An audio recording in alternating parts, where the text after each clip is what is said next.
We have some breaking news tonight at 5. Severe weather has spawned over parts of southern mid-Missouri, and we're starting to get some reports of damage and flooding. We're going to go ahead and give you a look at the MoDOT Traveler camera in Rolla. This was just a little over an hour ago. You can see that rain just coming down. We do have crews on their way now to check out how bad the damage is. But first, we're going to go ahead and look at the radar tonight. Storm Track Chief Meteorologist Jessica Hafner has been tracking the storm since it popped up on radar this afternoon. Jess, it looks like those southern counties had the most damage, and it looks like it's not done yet either. Yeah, we're still watching the last of these showers move out of mid-Missouri. Our severe weather threat is gone for tonight. All the severe storms working their way east into the St. Louis area now. So that's where we'll be watching for any other damage reports tonight. No other storms are going to be affecting our viewing area, but you'll see I've got our loop on. Over the last couple of hours, we were tracking severe thunderstorms that rolled through areas along I-44. We had a tornado warning in Phelps County for about an hour. We had reports of wind damage there as well. Certainly quite a bit of rain as these storms work their way through, but you'll see that main push of storms now working its way into the St. Louis metro area, leaving us clear. Tornado watch has been dropped from all of our mid-Missouri counties, so I'm not too concerned about any more problems tonight. Here's where we still have some of those showers just south of Owensville. That rain is working its way out. Elsewhere, we are in the clear. Here's how much rain we've had over the last 6 hours. Some isolated amounts, anywhere from 2 to 3 inches across Phelps and Pulaski counties. That's where the storms kind of sat for at least an hour and a half. We have flood warnings there for both counties throughout the next several hours. Farther north, anywhere from around an inch to an inch and a half across Marys and southern Osage counties as those two waves of showers and storms came through.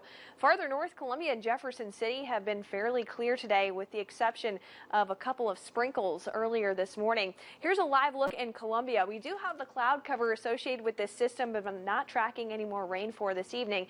Still about 78 degrees. Looking at the future track for the rest of tonight, temperatures are going to be falling down to about 70 degrees. Tomorrow, I'll be watching for another front rolling in. That's going to bring us another chance for some showers and storms, although I don't think we're going to see much until about sunset. Here's 4 o'clock. As we get to about 7 or 8 o'clock, that's when storms really start to pop up. You'll notice they're pretty widely scattered. I'm not expecting much of a severe weather threat with these as they roll through, but we could see some small hail and heavy rain, especially by early Saturday morning as the front continues to work its way east. The better threat for some stronger storms on Saturday will be off to our east and southeast. We do have a limited level 1 severe weather risk for tomorrow. As I mentioned, our threat is going to be fairly low, and if we do see any strong storms, it would likely be for isolated small hail after about 8 o'clock. I'm going to bring in Storm Track meteorologist Chance Gotch. He was with me this afternoon. If you want to join me now, Chance, we were watching these storms this afternoon. You've been watching all the chat too, the National Weather Service storm reports. Kind of walk me through what you were seeing this afternoon. Yeah, this afternoon, first we had those rounds this morning early on. Didn't really see anything in the severe category here in central Missouri, but from about 2 to 3 to 4 p.m. we saw a lot of that, and actually down towards Phelps County right now, seeing about 600 power outages.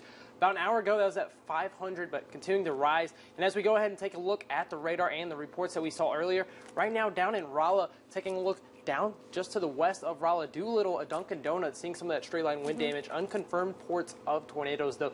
Down towards the southwestern part of Phelps County, it's County Road 6610. We saw a house. Unconfirmed reports, like I said, from law enforcement. We'll have more on the updates. But earlier today, we actually saw some nickel-sized hail all the way off into Camden County, so way off to our west here.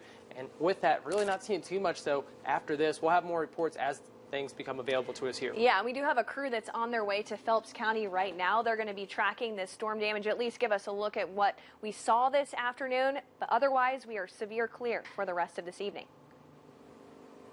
All right, Jess, thank you. And actually, that crew that is headed down there, they're losing some cell phone reception just because of some of the rural areas they're going down. So as soon as we can get them to a good spot, we'll let you know. But yes, we are seeing some of those reports out of the Dunkin' Donut area in Doolittle at the Stuckey's there.